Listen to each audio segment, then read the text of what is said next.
Hello everyone, welcome back to this YouTube channel. तो आज के इस वीडियो में हम लोग most important GK GS cover करने वाले हैं। तो अगर आप किसी भी कम्पिटेटिव एग्जाम का प्रिपरेशन करते हैं तो वीडियो लास्ट तक जरूर देखिएगा। तो चलिए वीडियो शुरू करते हैं। जल्दी से लाइक कर दीजिए और चैनल पर नए हैं तो जल्दी से चैनल को सब्सक्राइब कर लीजिए। तो आज का हमारा टॉपिक रहेगा कि भारत की प्रमुख नदियों के किनारे बसे प्रमुख शहर, यानी कि जो भी प्रमुख भारत के प्रमुख नदियां हैं उनके किनारे जो भी बसे प्रमुख शहर हैं उसके बारे में हम लोग बात करेंगे कि कौन सा जो प्रमुख शहर है किस नदी के किनारे बसा हुआ है। तो चलिए देखते हैं। सबसे पहले यहाँ पे बात हो रहा है लूनी नदी। ठीक है, जो लूनी नदी है तो लूनी नदी के किनारे पे कौन सा शहर बसा हुआ है तो अजमेर। ठीक है, लूनी नदी के किनारे पे कौन सा शहर बसा है तो अजमेर बसा है।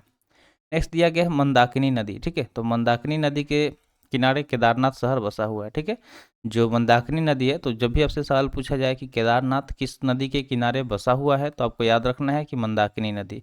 इसी तरह नेक्स्ट है सरयू नदी। ठीक है, आप अगर रामायण देखे होंगे तो उसमें सरयू नदी का जिक्र किया गया है। ठीक है, इसी सरयू नदी के किनारे श्रवण कुमार का वध हो जाता है राजा दशरथ के द्वारा। तो यही सरयू नदी के किनारे पे कौन सा बसा है शहर अयोध्या। ठीक है, तो अयोध्या कहाँ पे बसा हुआ है सरयू नदी के किनारे पे। नेक्स्ट है चंबल नदी। अगर चंबल नदी की बात करें तो चंबल नदी के किनारे पे कोटा हो गया या ग्वालियर, ये दो शहर वहाँ पे बसे हुए हैं। कहाँ पे तो चंबल नदी के किनारे पे। नेक्स्ट क्वेश्चन दिया गया गोदावरी नदी। गोदावरी नदी की अगर हम बात करें तो गोदावरी नदी के किनारे पे कौन सा शहर बसा हुआ है तो नासिक। ठीक है, जो नासिक शहर है वो गोदावरी नदी के तट पे बसा हुआ है। अगला है कावेरी नदी। कावेरी नदी की किनारे पे अगर हम बात करें तो श्रीरंगपट्टनम। ठीक है, जो श्रीरंगपट्टनम है वो कावेरी नदी के तट पर बसा हुआ है। चलिए नेक्स्ट देखते हैं। नेक्स्ट क्या दिया गया तो नेक्स्ट है ब्रह्मपुत्र नदी। ठीक है, तो ब्रह्मपुत्र नदी के तट पे प्रमुख शहर कौन कौन सा बसा है आइए देख लेते हैं। तो सबसे पहले यहाँ पे दिया गया है सुकोआ घाट। ठीक है, जो सुकोआ घाट हो गया, डिब्रूगढ़ हो गया और गुवाहाटी हो गया।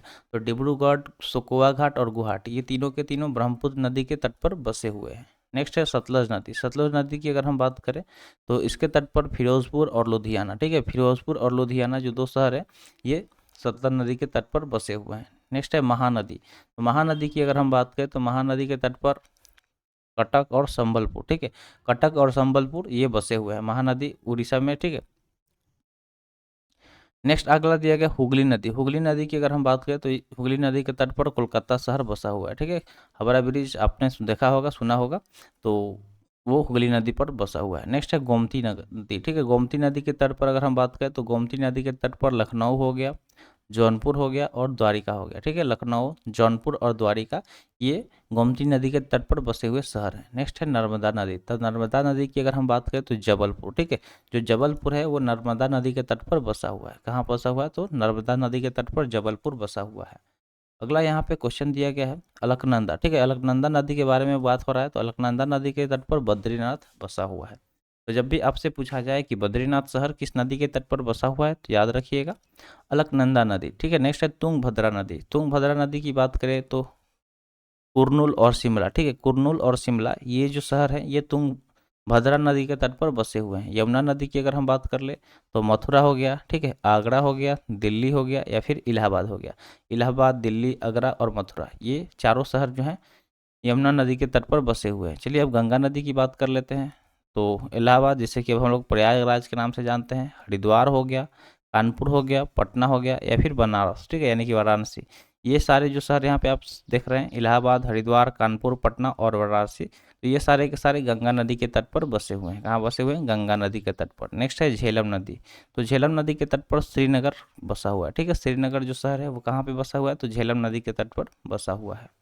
नेक्स्ट है ताप्ती नदी। तो जो सूरत शहर है, ठीक है, जो सूरत शहर है वो ताप्ती नदी के तट पर बसा हुआ है। तो याद रखिएगा सूरत कहाँ पे गुजरात में, और ये जो सूरत है वो ताप्ती नदी के तट पर बसा हुआ है। नेक्स्ट है मूसी नदी। तो जो हैदराबाद है, ठीक है, हैदराबाद, तो हैदराबाद जो है वो मूसी नदी के तट पर बसा हुआ है। किस नदी के तट पर तो मूसी नदी।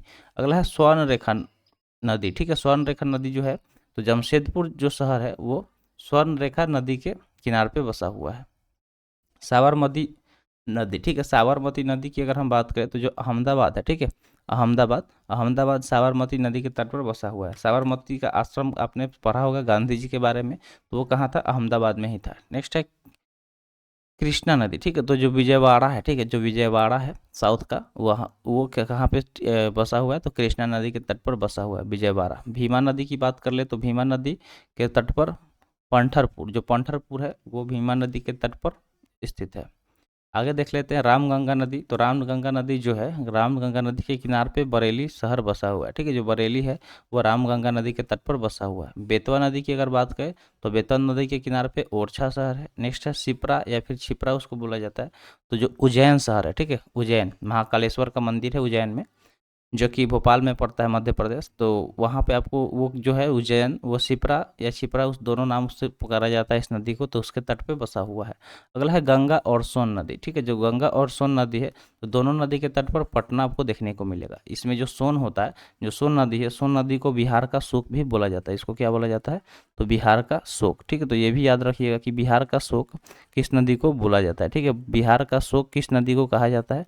तो सोन नदी। एक सवाल आपसे ये भी लास्ट में, ये क्वेश्चन आपसे ये पूछ दे रहे हैं कि जो बंगाल है, ठीक है, तो बंगाल का शोक किस नदी को कहा जाता है? ठीक है, बंगाल का शोक।